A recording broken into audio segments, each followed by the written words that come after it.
ఇలాంటి టేస్ట్ ఉన్న చికెన్ మీరు ఎప్పుడూ తినలేదు కదా. ఈ ఇయర్ మిస్ అయితే నెక్స్ట్ ఇయర్ వరకు వెయిట్ చేయాల్సిందే. అదేంటంటే చింత చిగురు చికెన్.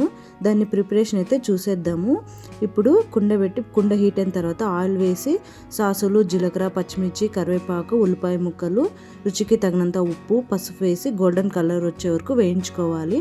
అల్లం వెల్లుల్లి పేస్ట్ వేసి అలానే కారము, ధనియాల పొడి వేసి పచ్చివాసన పోయేంత వరకు వేయించుకోవాలి. ఇప్పుడు చికెన్ వేసి బాగా మిక్స్ చేసుకున్న తర్వాత మూత పెట్టి ఒక 10 నిమిషాలు ఆయిల్లో ఉడికించిన తర్వాత ఇప్పుడు ఒక చిన్న గ్లాసులన్నీ వాటర్ అయితే వేసుకోవాలి.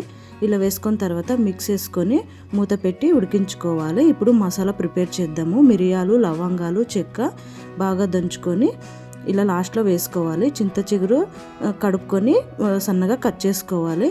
చూసారా, వాటర్ అయితే కొద్దిగా ఉన్నాయి. అందులోకే మనం దంచుకున్న పొడి, గరం మసాలా, చికెన్ మసాలా వేసుకొని ఒక 10 మినిట్స్ ఉడికిస్తే లాస్ట్లో ఆయిల్ పైకి వచ్చిన తర్వాత చింత చిగురు, కొత్తిమీర వేసేసుకొని ఒక 5 మినిట్స్ ఉడికిస్తే చింత చిగురు చికెన్ రెడీ అండి. మీరు కూడా ఒకసారి ట్రై చేయండి. టేస్ట్ మాత్రం సూపర్గా ఉంటుంది.